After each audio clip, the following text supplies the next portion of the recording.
વિદ્યાર્થીઓ, આપણે જે રીતે જોયું કે તાડપત્રો ને ભોજપત્રો, હવે એ તો એક પાંદડા અને ઝાડની છાલ ઉપર લખાયેલ હતા.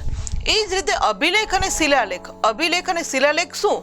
તો કે ભાઈ અભિલેખ અને શિલાલેખ છે એ ધાતુઓ ઉપર કે પથ્થરો ઉપર કોતરેલા લેખ જે છે એને અભિલેખ કહેવામાં આવે છે.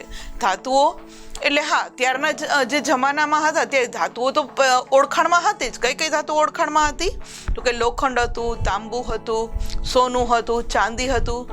આ જે કઈ ધાતુઓ છે એના પતરા બનાવતા અને એ પતરાની અંદર જે કઈ લખાણ થતું અને નાના નાના પથ્થર ઉપર કોતરાવામાં આવતું લખાણ, એને કહેવામાં આવે છે અભિલેખ અને શિલાલેખ. હવે શું લખવામાં આવતું આ અભિલેખ અને શિલાલેખની અંદર? તો કે ત્યારના જે રાજાઓ હતા, રાણીઓ હતા, એમના રાજ્ય વિશે, કે રાજાએ કોઈ બીજા રાજ્યને જીતી લીધું હોય કે એની ઉપર વિજય મેળવો હોય તો એ વિજય વિશે, કે ભાઈ મેં આ રાજ્ય છે, સપોઝ કે આપણે વાત કરીએ તો કે ભાઈ પાટણનો જે રાજા છે એ જુનાગઢ ઉપર ચડાઈ કરે અને જુનાગઢને જીતી લે તો પાટણનો રાજા છે એ શિલાલેખ ઉપર લખાવે કે ભાઈ મેં જુનાગઢને જીતી લીધું છે. તો આ રીતે જે વિજયની ગાથા છે એ પણ એ લોકો લખાવતા હતા.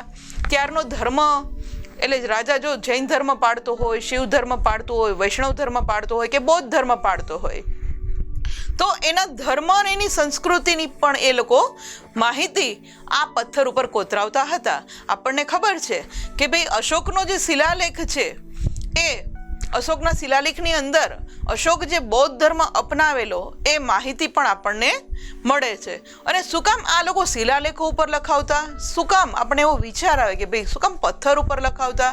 કારણ કે પથ્થર અને અભિલેખો એવી વસ્તુ છે કે હજારો વર્ષો પછી પણ એની ઉપર લખાયેલું લખાણ છે એ કોઈ દિવસ મટવાનું નથી. કે ક્યાંય આપણે સપોઝ કે કોઈ કાગળ ઉપર લખેલું હોય તો આપણને થોડો સમય જો એ કાગળ થોડા વર્ષો પડ્યો રહે તો થોડા સમયની અંદર એ કાગળ છે ખરાબ થઈ જાય, યા તો એની ઉપર લખેલું જે લખાણ છે એ આપણે પ્રોપરલી વાંચી શકતા નથી, એટલે કે લાંબો સમય ટકી નથી શકતું. પણ શિલાલેખો છે, અભિલેખો છે, એની ઉપર જે લખાયેલું લખાણ છે એ આજે પણ આપણે વાંચી શકીએ છીએ.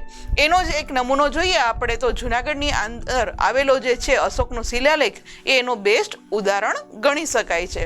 અહીંયા આપણે પિક્ચરમાં તમે જોઈ શકો છો કે અહીંયા જે અભિલેખો છે આપણને ભલે જોઈને એમ થાય છે કે ભાઈ આમાં જે ભાષા લખી છે એ તો ખબર નથી પડતી, પણ આપણને ખબર નથી પડતી, પણ પુરાતત્વવિદો જે છે, આપણા ઇતિહાસકારો છે, ઇતિહાસવિદો છે, જે આપણા વિદ્વાનો છે, એને આ જે અભિલેખો છે, શિલાલેખો છે એની માહિતી તો મેળવી છે અને એની ભાષા પણ એની ઉકેલી શક્યા છે.